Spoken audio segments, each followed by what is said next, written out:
নাগপুর গ্রামে পিঙ্কি নামের একটা মেয়ে নিজের মায়ের সাথে থাকতো। ও গ্রামে একটা বিদ্যালয়ের সামনে কচুরি আর বার্গার বিক্রি করত। গরম গরম কচুরি আর বার্গার খেয়ে নাও, যে একবার খাবে সে খেতেই থাকবে।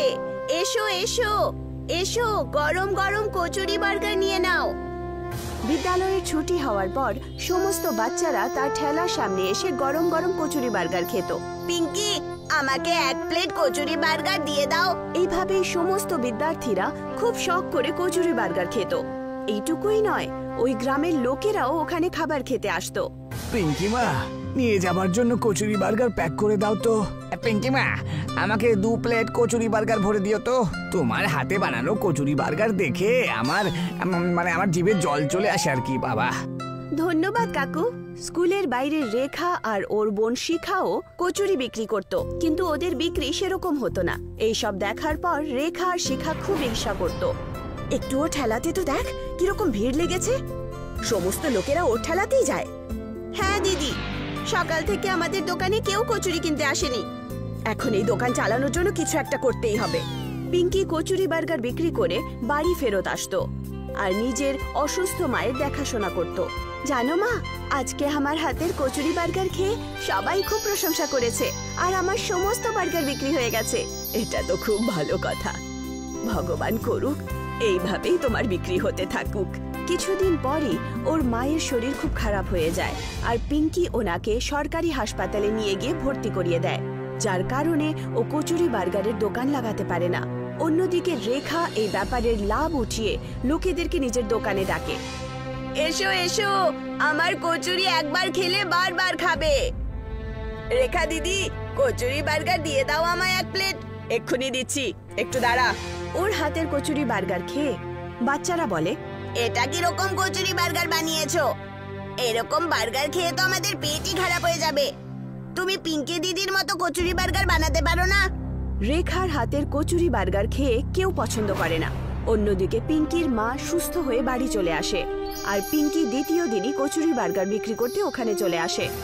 গরম গরম কচুরি বার্গার নিয়ে নাও। বাচ্চারা পিঙ্কিকে দেখে দৌড়ে চলে আসে।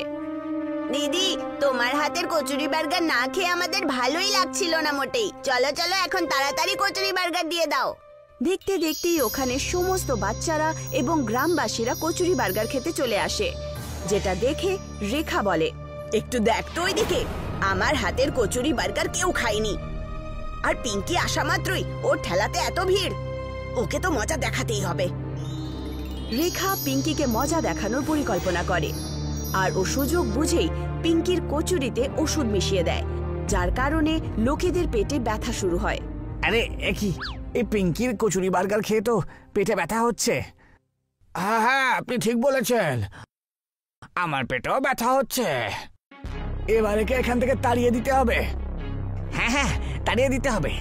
ওর কচুরি বার্গার খেয়ে যদি আমাদের শরীর খারাপ হয়ে যায় তাহলে। পিঙ্কিকে গ্রামের লোকেরা ওখান থেকে তাড়িয়ে দেয় আর পিঙ্কি কাঁদতে কাঁদতে নিজের ঠেলা নিয়ে ওখান থেকে চলে যায়। এইসব দেখে রেখা খুব খুশি হয়। এখন হলো তো মজা, এখন বিক্রি কর, কচুরি বার্গার বিক্রি কর।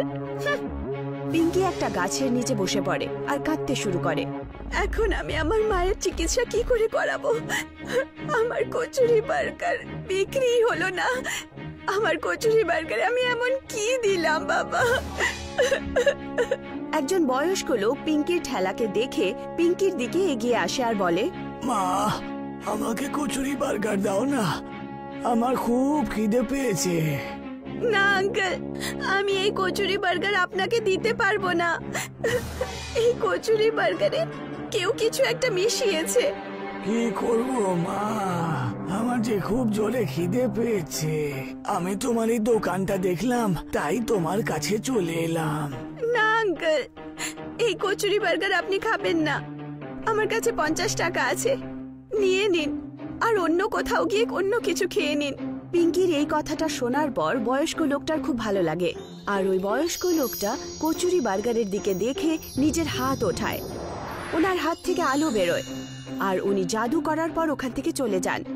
এই কথাটা পিঙ্কি বুঝতেই পারে না আর ও বাড়িতে গিয়ে নিজের মাকে বলে, মা, আজ আমি কচুরি বার্গার বিক্রি করতে পারিনি। আমার কচুরি বার্গারে কিছু একটা মিশিয়ে দিয়েছিল কেউ, যার কারণে লোকেদের পেট খারাপ হয়ে যাচ্ছিল। তাই আমাকে ওখান থেকে সরিয়ে দেওয়া হলো। কি কচুরি বার্গারে মিশিয়ে দিয়েছে? আমাকে একটু খাইয়ে দেখা, আমিও তো দেখি যে কচুরি বার্গারে কি মেশানো আছে। পিঙ্কি ওই কচুরি বার্গার নিজের মাকে এনে দেয়। যেই মাত্র উনি কচুরি বার্গার খান, ওনার স্বাস্থ্য ঠিক হতে শুরু করে। দেখ, আমার তো কিছুই হলো না, আমার পেটেও ব্যথা হলো না, আর আমার শরীরও ঠিক আছে। তাই মা, তুমি সত্যি বলছো? এই সব কিছু দেখে পিঙ্কি দ্বিতীয় দিনই কচুরি বার্গার বিক্রি করতে আবার পৌঁছে যায়। পিঙ্কি, কয়েকটা কচুরি বার্গার দিয়ে দাও তো। ঠিক আছে, এক্ষুনি দিচ্ছি। ওই লোকটা যেই মাত্র কচুরি বার্গার খান, ওনার পেটের ব্যথা ঠিক হয়ে যায়। আর ওই লোকটা পিঙ্কিকে বলে, আরে এ কি পিঙ্কি মা, তোমার কচুরি বার্গার খেয়ে তো আমার পেটের ব্যথা ঠিক হয়ে গেল। এই কথাটা গ্রামে ছড়িয়ে পড়ে যে পিঙ্কির কাছে জাদুই কচুরি আছে, যেটা খেয়ে সমস্ত অসুখ দূর হয়ে যায়। আর এটা শুনে সমস্ত লোকেরা পিঙ্কির কাছে এসে কচুরি চায়। পিঙ্কি, পিঙ্কি, আমাকে কচুরি বার্গার খাওয়াও না। তোমার কচুরি বার্গার খেয়ে আমার কোমরের ব্যথাটা ঠিক হয়ে যাবে। এই সব কিছু দেখে রেখা ভাবে, আমিও একবার এই কচুরি বার্গার খেয়ে দেখি তো, আমারও অসুস্থতা ঠিক হয় কিনা। আমাকেও একটা কচুরি বার্গার খাওয়াও তো। যেই মাত্র ও কচুরি বার্গার খায়, ওর পেটে খুব জোরে ব্যথা হয়। ও বুঝতে পারে যে ও পাপ করেছে, আর সেই কারণেই ওর সাথে উল্টো হয়েছে।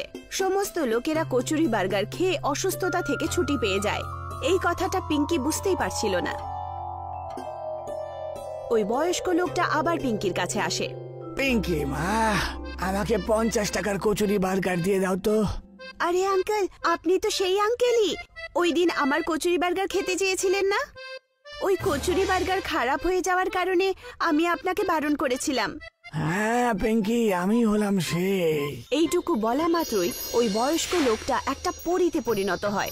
এটা কি, আপনি পরী হয়ে গেলেন? আপনি কে? হ্যাঁ পিঙ্কি, আমি বয়স্ক নই, আমি একটা পরী। তোমার সততা দেখার পর আমার খুব ভালো লাগলো, আর তাই আমি তোমার কচুরি বার্গারকে একটা জাদুই কচুরি বার্গারে পরিণত করেছিলাম, যার কারণে যেই সৎ লোক ওই কচুরি বার্গার খাবে তার অসুস্থতা দূর হয়ে যাবে। এই কথাটা জানার পর পিঙ্কি খুব খুশি হয় আর ধন্যবাদ জানায়। ও জাদুই কচুরি বার্গার নিয়ে নিজের মাকেও খাওয়ায় আর অন্যদেরও অসুস্থতা ঠিক করে দেয়। দিরা গ্রামে একটি পরিবার থাকতো, আর সেই পরিবারে দুজন ভাই থাকতো আর তাদের বউয়েরা থাকতো। অশোক ছিল বড় ভাই, ও বাড়ির চাষবাস দেখত। অশোক তরমুজের চাষ করত। অজয় ছিল অশোকের ছোট ভাই, ও নিজের দাদার চাষবাসে সাহায্য করত, কিন্তু ও মন দিয়ে কাজ করত না, আর সেই জন্য সবসময় কাজে একটা গন্ডগোল হতেই হতো। অশোক আর অজয় সারাদিন চাষ করে দিন কাটাতো। একদিন অশোকের একটা কাজে এসেছিল, তাই তাকে বাইরে যেতে হয়েছিল।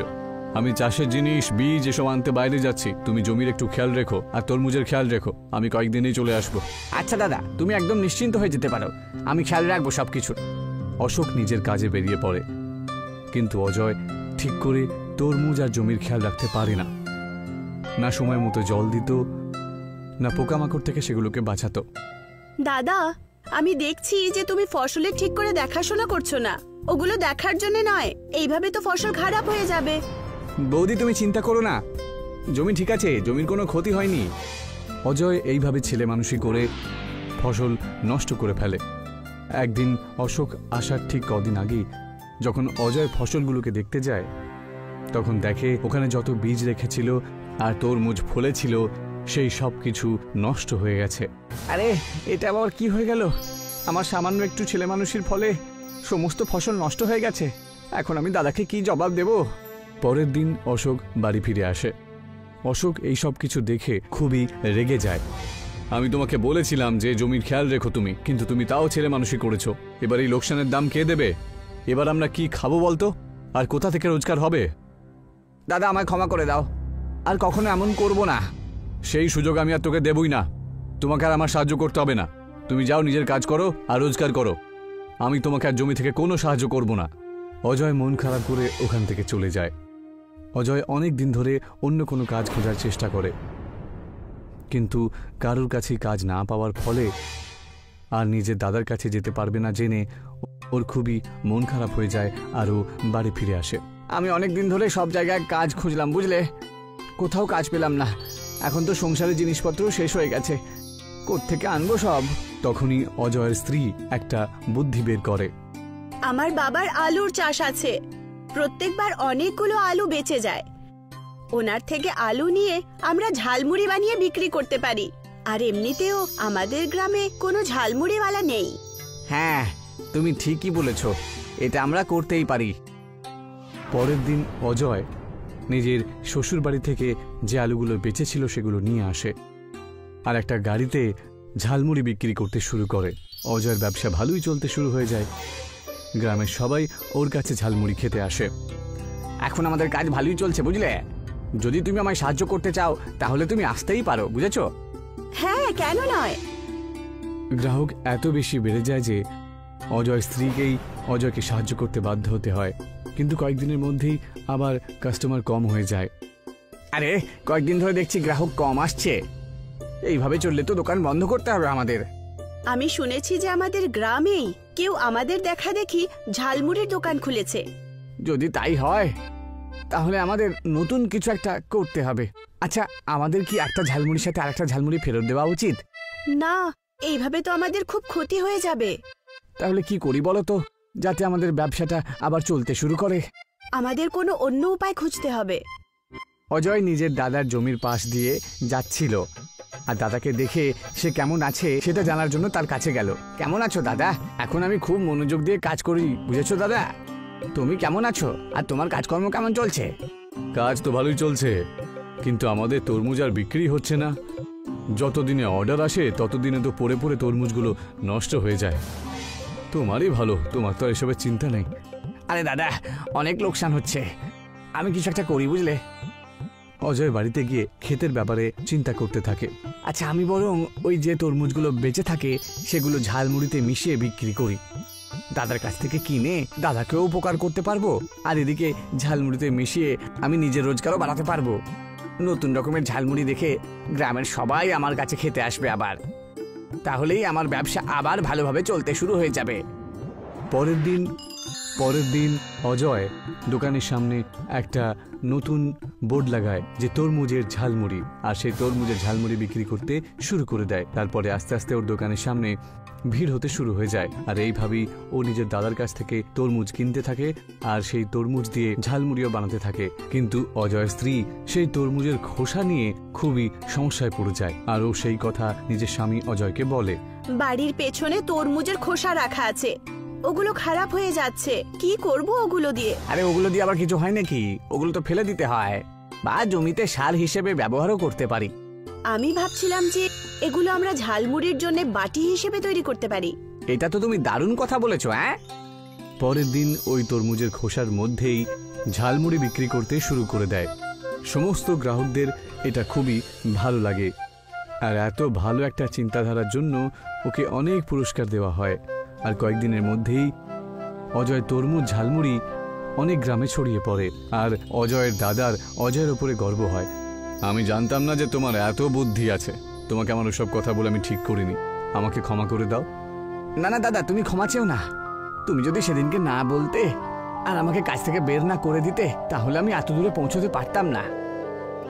আর এই ঘটনার পরে ওরা দুজন একসাথে আবার খুব ভালোভাবে থাকতে শুরু করে আর দাদার কাজে ভাই সাহায্য করতে শুরু করে দেয়। একটা শহরে আমির চাঁদ ফাফড়া বিক্রি করত আর তা সাহায্য করত জয়। আমির চাঁদ জয়কে মাসের শেষে টাকা দিয়ে দিত যাতে তার খরচা চলে যেত। জয়ের মা বাবা ছিল না। একদিন সকালে জয় টেবিল পরিষ্কার করলো। কিছু সময়ের মধ্যেই ওখানে গ্রাহকরা চলে আসে আর সবাই ফাফড়া খেতে শুরু করে। তক্ষুনি আমির চাঁদ আসেন। আরে বাহ, তুমি কিন্তু খুবই কাজের। আমি আসার আগেই সব কাজ সেরে ফেলেছো। দায়িত্বটা খুব বড় জিনিস। কিন্তু হ্যাঁ, একটা কথা আমি তোমাকে বলতে ভুলে গেছি। কি সেই কথা? আমি এখন ঠেলা গাড়িতে দোকান খুলতে চলেছি। বাসেছি, এটা তো অত্যন্ত আনন্দের কথা। হ্যাঁ, আমার আজকে কিন্তু অনেক কাজ আছে। তুমি ফাফড়া বিক্রি করো, আমি সন্ধেবেলায় ঘুরে আসছি। আমির চাঁদ চলে যান। তক্ষুনি ওখানে একজন লোক আসেন যার নাম রাঘব। উনি ফাফড়া নিতে চাইছিলেন, কিন্তু রাঘব দূর থেকে ফাফড়া দেখছিল। তক্ষুনি জয় ওকে জিজ্ঞাসা করে, কি হচ্ছে রাঘব, আজকে ফাফড়া খাবে না নাকি? আমি ফাফড়া খেতে এসেছিলাম, কিন্তু আমি পরে দেখলাম যে আমার কাছে কোনো পয়সা নেই। আরে তুমি খাও, আমি নিজের থেকে পয়সা দিয়ে দেবো। ধন্যবাদ ভাই, আমি তোমাকে পরে পয়সা দিয়েই দেবো। রাঘব ফাফড়া খেয়ে ওখান থেকে চলে যায়। এইভাবেই অনেক লোকেরা এখানে আসে আর জয়ের ফাফড়া খায়। ওরা আমির চাঁদকে একদম পছন্দ করতেন না। বিকেলে আমির চাঁদ ফেরত আসেন। আজকে কত মাল বিক্রি হলো? আজকে অল্প কয়েকটা ফাফড়া বেঁচে গেছে, কোনো ব্যাপার না, এটা কালকে কাজে লেগে যাবে। হ্যাঁ, কিন্তু কি বলো? আমি ভাবছিলাম কি যে আমি কিছু ফাফড়া এই রাস্তার ওপর বসে থাকা লোকেদের দিয়ে দেবো। আরে তুমি পাগল হলে নাকি? আমি শুধু ভাবছিলাম যে মানুষের একটু উপকার হবে। আমি কিচ্ছু জানতে চাই না। শোনো, যদি তুমি আজকের পরে কারুকে বিনা পয়সায় ফাফড়া খাইয়েছো, তাহলে আমি তোমাকে চাকরি থেকে ছাড়িয়ে দেবো। কিন্তু শেঠজি, এখন তুমি যাও, কাল সকালে আবার এসো। জয় চলে যায় আর রোজকার মতো পরের দিন সকালে আবার জয় কাজে চলে আসে আর ও ফাফড়া বিক্রি করা শুরু করে দেয়। কিন্তু তক্ষুনি ওখানে একজন ভিখিরি আসেন। আমার খুব খিদে পেয়েছে, কিছু খাবার থাকলে দিন না। যাও এখান থেকে, এখানে কিছু নেই। আমি কবের থেকে ক্ষুধার্ত আছি, কিচ্ছু খাইনি, কিছু তো দিয়ে দিন আমাকে। একবারে কথা বুঝতে পারো না নাকি? চলো যাও। শেঠজি, আপনি ওকে আমার তরফ থেকে কয়েকটা ফাফড়া খাইয়ে দিন। আচ্ছা ঠিক আছে, তুমি ওকে খাওয়াও আর আমি তোমাকে বাকি পয়সা তোমাকে দিয়ে দেবো। তুমি কাল থেকে এখানে আসবে না। আমির চাঁদ জয়কে কাজ থেকে বার করে দেয়। ভিখারি ফাফড়া খেয়ে নেন আর ভিখারি জয়কে বলেন, তুমি আমার জন্য নিজের চাকরি ছেড়ে দিলে? তুমি এরকমটা কেন করলে? আমার এর জন্য কোনো আফসোস নেই, কিন্তু কারণ খিদের চোটে আপনার প্রাণ অবধি চলে যেতে পারতো। সেই জন্য আমি আমার চাকরিটাকে ছেড়ে দেওয়াটাকে বেশি সহজ মনে করলাম। তুমি এখন কি করবে আমি কিচ্ছু বুঝতে পারছি না। আমার নিজের কাছেই কোনো কাজ নেই এখন। আমি রাস্তায় এসে দাঁড়িয়ে পড়েছি। আমি এখন একজন বেকার। আমার কাছে একটা জাদু ফায়ার ফাফড়া মেশিন আছে। আপনি আমার সাথে কেন মজা করছেন? আমি তোমাকে সত্যি কথাই বলছি, কিন্তু আমি এই জাদু মেশিনটা যাওয়ার জন্য কোনো যোগ্য মানুষকে খোঁজার জন্য বেরিয়েছিলাম। ঠিক আছে, তুমি এখানেই আমার কাছে আসবে, আমি তাড়াতাড়ি জাদুই ফায়ার মেশিন নিয়ে আসছি। ভিখারি ওখান থেকে চলে যান। জয়ও এদিক ওদিক দেখতে শুরু করে। এখন ঠেলাতে আমির চাঁদ নিজেই কাজ করতেন, যার কারণে আমির চাঁদ কাহিল হয়ে পড়েন। আমিও না রেগে গিয়ে কখনো কখনো বেশি কথা বলে ফেলি। এখন একাকেই সবকিছু সামলাতে হচ্ছে। আমি একা লোক, কি করে সবকিছু সামলে নেব? আমি বাজে চিন্তা করে চলেছি। যখন জয় ক্ষুধার্ত থাকবে আর ওর কাছে শোয়ার কোনো জায়গাও থাকবে না, তখন ও আমার কাছে আসবে আর ক্ষমা চাইবে। আমির চাঁদ জয়ের কথা ভাবতে শুরু করেন আর উনি খুব খুশি হলেন। কিন্তু জয় রাস্তায় একা একাই ঘুরে বেড়াচ্ছিল। আস্তে আস্তে সন্ধে হয়ে যায়। জয়ের খুব খিদে পেয়ে যায়। এখন তো অনেকটা খিদেও পাচ্ছে, কিন্তু রাত্রিবেলায় আমি কোথায় যাব? কিন্তু এই রাতে আমি কোথায় যাব? ভিখারিও ফেরত আসলো না। জয়ের কাছে আর কোনো রাস্তা ছিল না। এই স্থিতিতেই রাত হয়ে যায়। আজকে রাস্তাতেই শুতে হবে মনে হচ্ছে। একটু ঠান্ডাও লাগছে আমার বেশ, কিন্তু এখন আমি কি করতে পারি? তক্ষুনি জয়কে খুঁজতে খুঁজতে ভিখিরি এলো।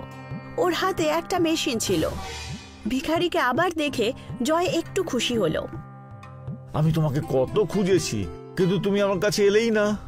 আমার মনে হচ্ছিল যে তুমি হয়তো আর আসবে না, সেই জন্য আমি ওখান থেকে চলে এলাম। এটা হলো কি জাদুই ফায়ার ফাফড়া মেশিন। তুমি এখন এটা দিয়ে ফাফড়া বানাতে পারবে। এটাকে চালাতে হয় কিভাবে? এক্ষুনি তোমার বন্ধু রাঘব চলে আসবে।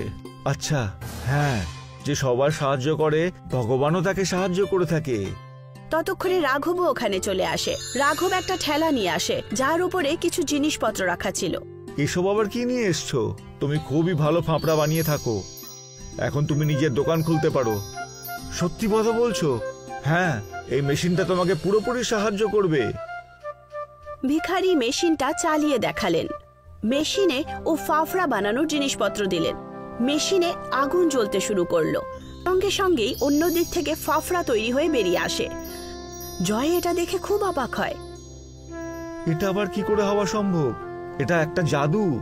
আর এই আগুন থেকে তোমার কখনো ঠান্ডাও লাগবে না। তুমি মন থেকে যতটা চাইবে এ ততটাই ফাফড়া বানিয়ে তোমাকে দেবে। কিন্তু মনে রাখবে যে তোমাকে সব সময় এতটা সৎভাবে থেকেই কাজ করতে হবে। ঠিক আছে, আমি এটার প্রয়োগ সব মানুষের পেট ভরার জন্য করে থাকবো। আমিও তোমার সাথে এখানে কাজ করতে চাই। তোমাকে অনেক স্বাগত জানাই বন্ধু। ঠিক আছে, আমরা কাল থেকে তাহলে এখানে কাজ শুরু করব। আমি এখন যাচ্ছি, তাহলে অন্য কারোর কাছেও আমার সাহায্যের প্রয়োজন হতে পারে। জয় আর রাঘব ভিখারিকে ধন্যবাদ জানান। উনি ওখান থেকে চলে যান। পরের দিন থেকে জয় আর রাঘব ফাফড়া বিক্রি করার কাজ শুরু করে দেয়। শুরুতে কোনো গ্রাহকে আসছিল না। কি আমাদের ফাফড়া বিক্রি হয়ে যাবে? এখনো কেউ আমাদের ব্যাপারে জানেই না, এই জন্যই তারা আসছে না। আমি গিয়ে সবাইকে জানিয়ে আসছি। রাঘব ফাফড়ার প্রচার শুরু করে। সব গরিব আর ধনী লোকেরা জয়ের ঠেলাতে আসতে শুরু করে। আর দেখতে দেখতেই ও একটা বড় দোকান খোলে। আমির চাঁদের ঠেলা বন্ধ হয়ে যায় আর ও খুব গরিব হয়ে যান। একদিন আমির চাঁদেরও খুব খিদে পায় আর ওনার কাছে টাকা ছিল না, আর জয়ের দোকানে ফাফড়া খেতে আসেন। আমার কাছে টাকা পয়সাও নেই আর খিদেও পেয়েছে আমার। কোনো ব্যাপার নয় শেঠজি, আপনি পেট ভরে খান। আমির চাঁদ জয়কে দেখে অবাক হলেন। হ্যাঁ শেঠজি, এটাই আসল সময় এবং ঘুরে আসুন। আমির চাঁদ ফাফড়া খেলেন আর নিজের ভুল স্বীকার করলেন। জয় আর রাঘব নিজেদের কাজ জারি রাখলেন আর কিছুদিনের মধ্যেই খুব ধনী হয়ে যায়। গীতা দেবীর যমজ ছেলে ছিল নকুল আর মুকুল, যাদের স্ত্রী ছিল নয়না আর সুনয়না। বিয়ের পর থেকে নকুল আর মুকুলের খালি ঝগড়া হতো, তাই গীতা দেবী আজ তার সমস্ত সম্পত্তি ভাগ করছিল। এই বাড়িতে আর সব খেতে তোমাদের দুজনের সমান অধিকার। তোমাদের দুজনেই সমান অধিকার পাবে। তোমাদের দুজনের ঝগড়া করার কোনো দরকার নেই। আমার আর আমার স্বামীর যা কিছু রয়েছে সবকিছুই তোমাদের মধ্যে সমান ভাগ হবে। ঠিক আছে মা, তুমি যা আদেশ করবে। সেদিন থেকে ঘরের মাঝখানে একটা লাইন টেনে দেওয়া হলো। একই বাড়িতে দুটো উনুন হয়ে গেল আর দুটো জায়গাতেই আলাদা আলাদা রান্না তৈরি হতো। মা, এবার যখন সবকিছুর ভাগ হয়ে গেছে তখন এটাও করে নেওয়া যাক। একদিন তুমি আমার বাড়িতে খাও আর একদিন দাদার ওখানে। এটাও ঠিক আছে। সেই থেকে গীতা দেবী এক বেলার খাবার খেত নকুলের কাছে আর আরেক বেলার খাবার খেত মুকুলের কাছে। সম্পত্তির সাথে সাথে মাও ভাগ হয়ে গেছিল, আর এইসবের কারণ ছিল নকুল আর নয়না। নয়না সব সময় নকুলকে উস্কানি দিত। আমার তো মনে হয় তোমার মা মুকুলদের বেশি সম্পত্তি দিয়েছে। এমনটা হতে পারে না, মা তো সবটা সমান ভাগে ভাগ করেছে। তাও বুঝতে পারছি না। মুকুল আর সুনয়না দেখি তোমার মায়ের খুব যত্ন নেয়, মায়ের সেবা করে। এমনি এমনি কেউ কেন মায়ের এভাবে সেবা করবে? আরে তুমি না, মুকুল এই রকম, ও বরাবরই মাকে বেশি ভালোবাসে। কিন্তু সুনয়না, ও কেন সেবা করবে? কারণ বৌদি দাদার সব কথা শোনে, বুঝেছো? ও তোমার মতো নয় যে নিজের স্বামীকে আঙুলের ওপর নাচাবে। হ্যাঁ হ্যাঁ, তুমি তো আমাকেই দোষ দাও। আমি তো সবার ভালোর জন্য বলেছিলাম যে ভাগ করে দেওয়া হোক। এমনিতেও তোমার মায়ের বয়স হয়ে গেছে, ভবিষ্যতে কি হয় কে জানে। ভালোই তো হলো যে তাড়াতাড়ি টাকা আর সম্পত্তির ঝামেলা মিটে গেল। এবার অন্তত তোমার মায়ের ওপরে কোনো বোঝা থাকবে না তো। এবার হয়েছে তো, ছেড়ে দাও। সেখানেই অন্যদিকে মুকুল আর সুনয়না মায়ের সেবা করতে ব্যস্ত ছিল। মা, আমি তোমার পছন্দের বেসনের লাড্ডু বানিয়েছি। বাহ, খুব ভালো। আর মা, আমি কবিরাজকে তোমার কোমরের ব্যথার কথা বলেছি, বুঝেছো?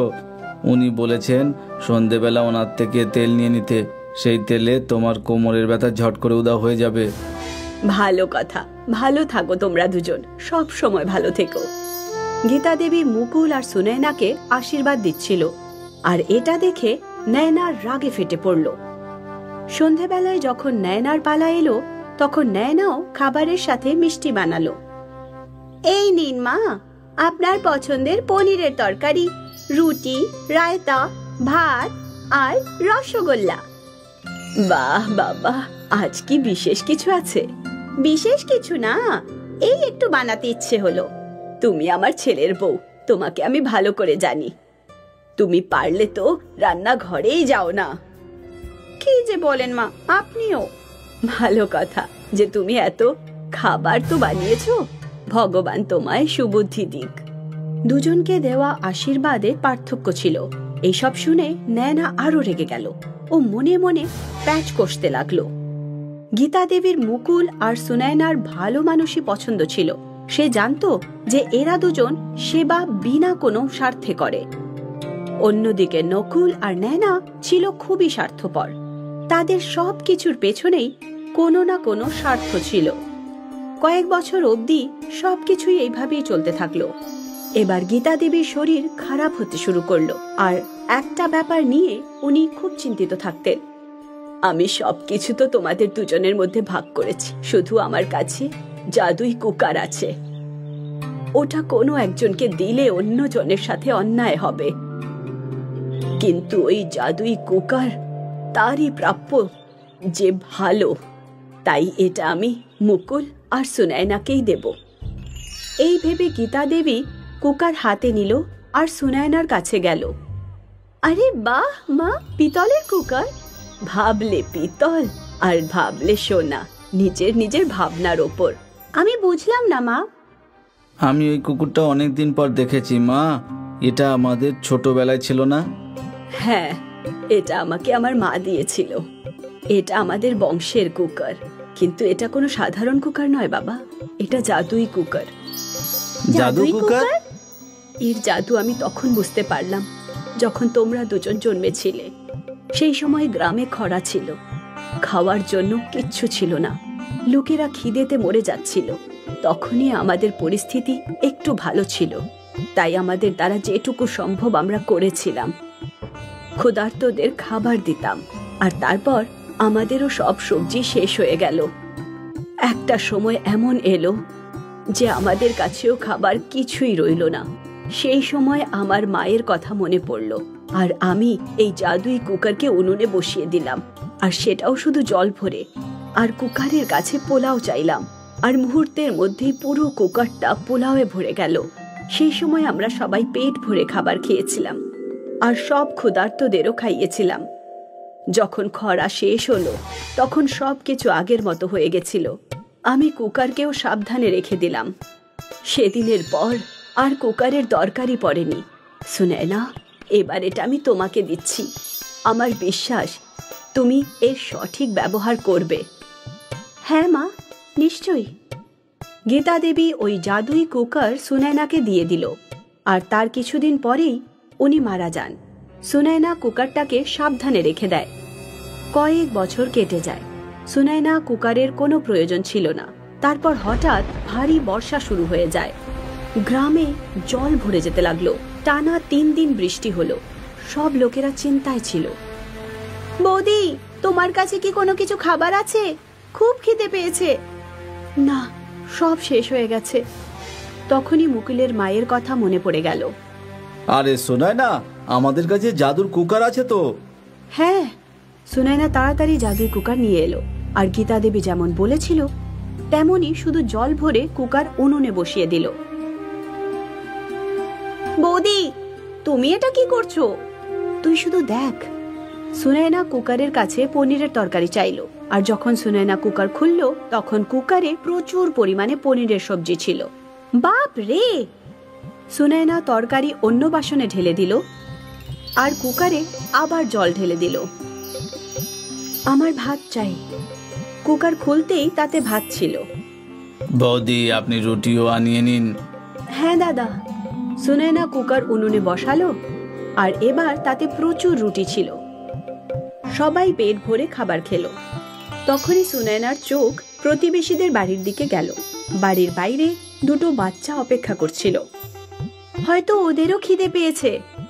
সুনয়না আরেকবার উনুনে কুকার বসালো আর পোলাও চাইলো। এই সব পোলাও সুনয়না নিজের প্রতিবেশীদের দিয়ে দিল। ধন্যবাদ, আমরা সবাই খাবারেরই অপেক্ষা করছিলাম। রেশন শেষ হয়ে গেছিল, বুঝতে পারছিলাম না যে বাচ্চাদের কি খাওয়াবো। কোনো ব্যাপার না, এবার সবাই পেট ভরে খাও। যখন সুনয়না বাড়ি ফিরলো তখন নয়না তাকে বলল, এই জাদুই কুকারটা তো আমাদের, আমরা অন্যদের কেন সাহায্য করব? কারণ এর জাদু এই রকমই। যদি তুমি শুধু এটা নিজের জন্য ব্যবহার করো তাহলে এর জাদু শেষ হয়ে যাবে। এরকম আবার হতে পারে নাকি? এটা হলো জাদুই কুকার। এটা যার কাছেই থাকুক সে যা চাইবে সে তা পেয়ে যাবে। আচ্ছা, তাহলে তুমি চেষ্টা করে দেখে নাও। হ্যাঁ হ্যাঁ, অবশ্যই। নয়না কুকার ধুলো আর তাতে জল ভরে দিল। আমার পালং শাকের তরকারি চাই। কিন্তু যখন নয়না কুকার খুললো তাতে শুধু জলই ছিল। এ কি? এবার আমি চেষ্টা করছি। আমার পালং শাকের তরকারি চাই। সুনয়না কুকার বন্ধ করলো আর 1 মিনিট পর খুললো। কুকার পালং শাকের তরকারিতে ভর্তি ছিল। এবার তুমি বুঝেছো নয়না, এই কুকারের জাদু শুধু ভালোর জন্য কাজ করে। হ্যাঁ, আপনাকে ছাড়া কেউ যদি এই কুকার থেকে কিছু চায় তাহলে সেটা কাজ করবে না। আজ থেকে আমিও আপনার মতোই ভালো হব। কেন, জাদুই কুকার চালানোর জন্য? না, যাতে আপনার মতো আমিও আশীর্বাদ আর শুভেচ্ছা পাই। নিশ্চয়ই পাবে। অন্যদের সাহায্য করে তো দেখো। নয়না বুঝে গিয়েছিল যে ভালোই হলো জীবন ধারণের সঠিক উপায়। ভালো মানুষরা বিপদের সময় সাহায্য পেয়েই যায়। সুনীল আর আসিফ দুজনে বন্ধু ছিল। ওরা দুজনে একই গ্রামে থাকতো। ওরা একসাথে বাঁশ কাটতে যেত। আমাদের জঙ্গলের পেছনের দিকে যাওয়া উচিত। ওখানে অনেক বড় বড় বাঁশ গাছ আছে। কিন্তু ওখানে যেতে আমাদের নদী পার করে যেতে হবে। কিন্তু আসার সময় যদি নদীতে স্রোত বেশি থাকে তাহলে ফিরবো কেমন করে? আমরা তখনই ওই দিকে যাব যখন নদীর স্রোত কম থাকবে, আর তাড়াতাড়ি বাঁশ কেটে ফিরে আসব। বেশি লম্বা বাঁশ হলে বেশি পয়সা পাবো, সেটা ভাবো। এটাও ঠিক, তাহলে কালকেই যাব। পরের দিন আসিফ আর সুনীল জঙ্গলের পেছনের দিকে পৌঁছলো। এখানে কত মোটা মোটা বাঁশ আছে আর লম্বাও। ব্যবসায়ীরা এগুলোর খুব ভালো দাম দেবে। হ্যাঁ, ভালো বাঁশ পেয়ে দুজনেই খুব খুশি হলো। ওরা বাঁশগুলো নিজেদের গ্রামে নিয়ে গেল। বাবা, অনেক দিন পর এমন লম্বা বাঁশ দেখলাম। এখন এগুলো দামও ভালো দিতে হবে। হ্যাঁ হ্যাঁ হ্যাঁ, একটা বাঁশ 200 টাকা। তোমরা দুজন 5টা বাঁশ নিয়ে এসেছো, মোট হলো 1000। 1000 পেয়ে দুজন খুব খুশি হলো। টাকা দুজনে নিজেদের মধ্যে ভাগ করে নিল। রোজ ছোট ছোট বাঁশে 300 টাকা রোজগার হতো, আজকে 500 টাকা। এবার তো আমরা জঙ্গলের পেছনের দিকেই যাব। হ্যাঁ, সেদিন থেকে ওরা দুজন নদী পার করে বাঁশ নিয়ে আসতো, আর ব্যবসায়ীও ওদের ভালো টাকা দিত। একদিন সকালে দুই বন্ধু যাওয়ার জন্য রওনা হচ্ছিল।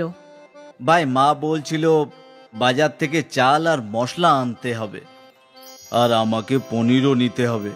তাহলে চলো আগে বাজারে যাই, তারপর সেইখান থেকে নদীর পাড়ে যাব। হ্যাঁ, দুটো কাজ একসাথে হয়ে যাবে। দুজনে বাজার পৌঁছলো আর ওদের যা যা জিনিস দরকার ছিল ওরা কিনে নিল। দেখো ভাই, কি টাটকা পনির পেয়েছি।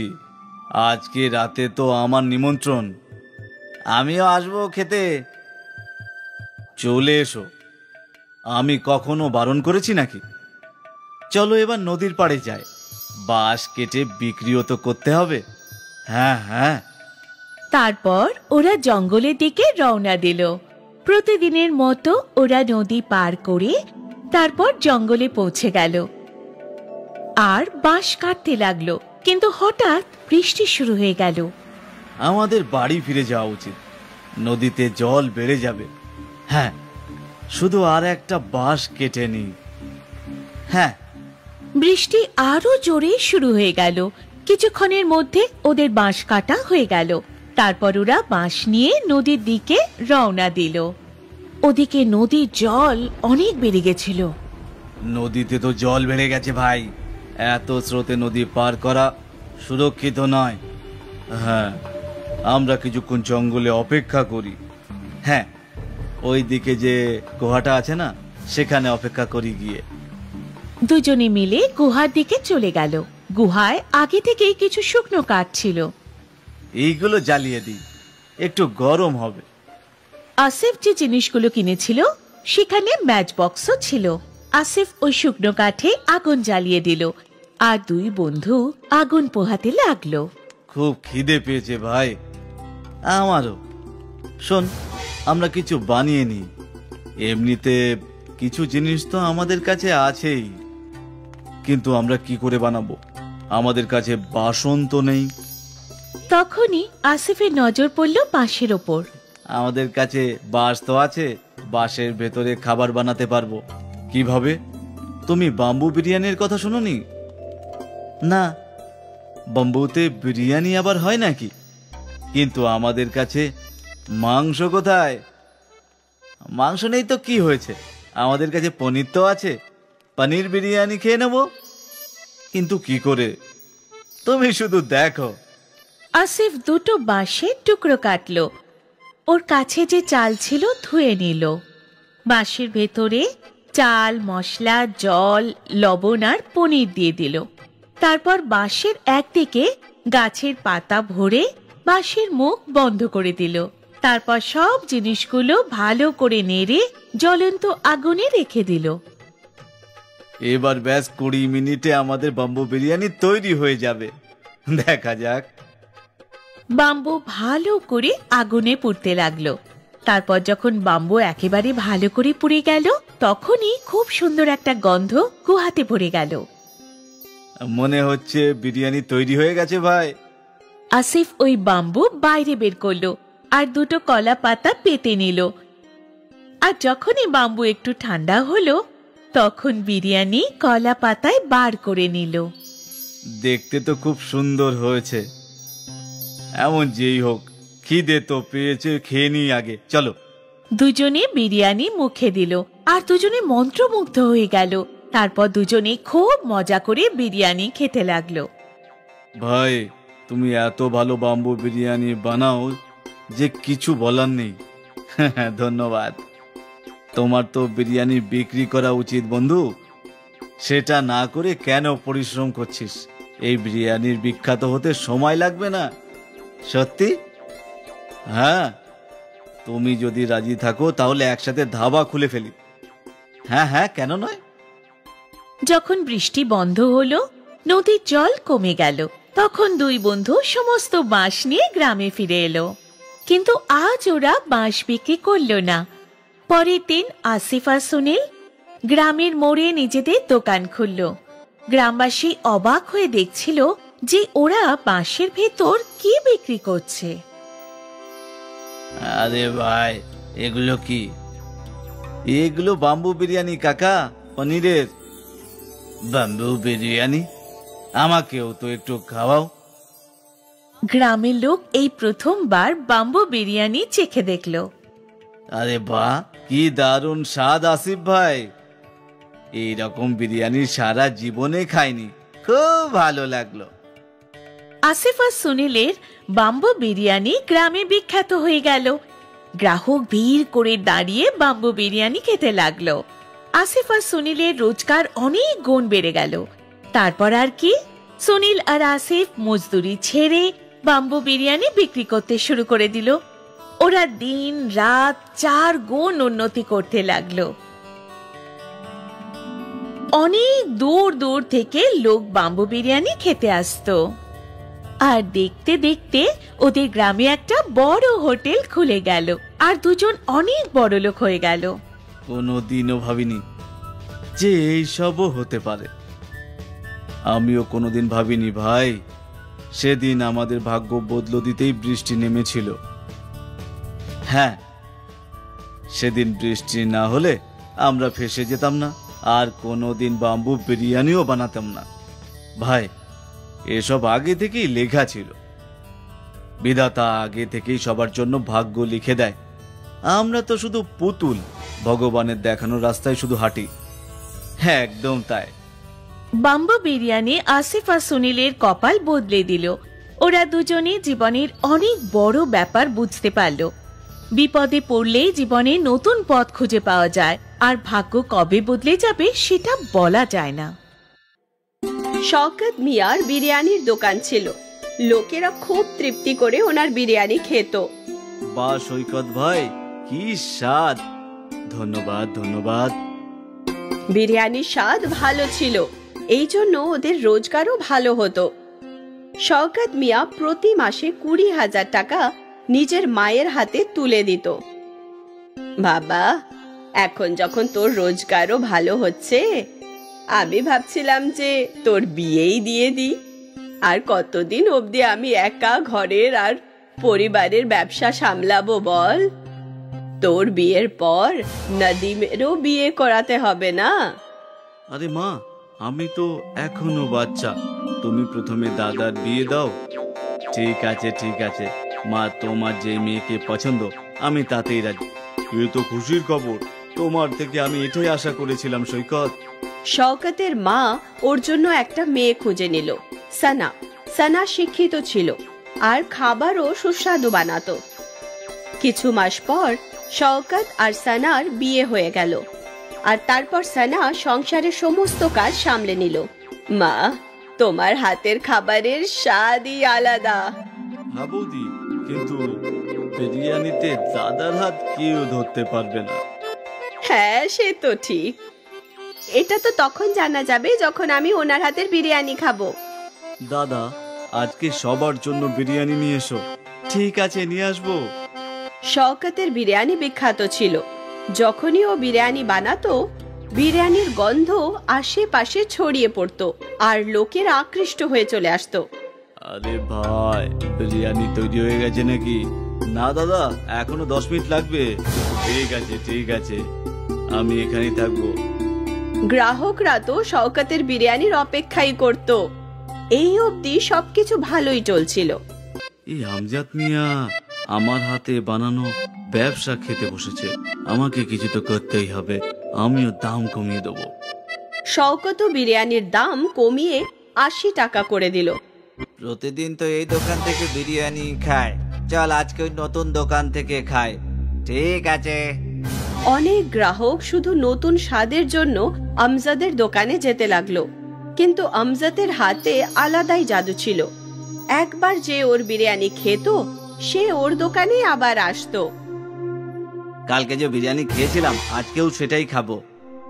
হ্যাঁ নিশ্চয়ই, ওই বিরিয়ানিটাকে কেউ ভুলতে পারবে না। আস্তে আস্তে শওকতের গ্রাহক কমতে শুরু করলো। হয়তো এটা কিছু সময়ের জন্য। আমজাদের দোকান নতুন, তাই লোকেরা ওখানে বিরিয়ানি খেতে যাচ্ছে। কিছুদিন পর আমার গ্রাহক ফিরে আসবে।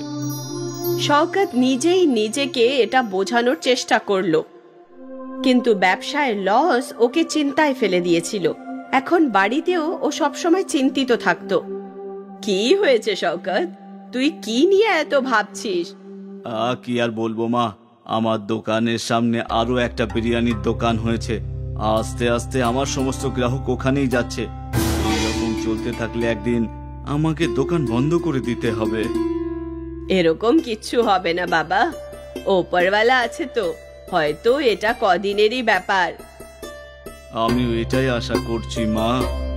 শওকত চিন্তায় ছিল, আর এই কথাটায় পুরো পরিবারের খারাপ লাগছিল। ওই রাতে সানা শওকতের পুরো ব্যাপারটা জানলো।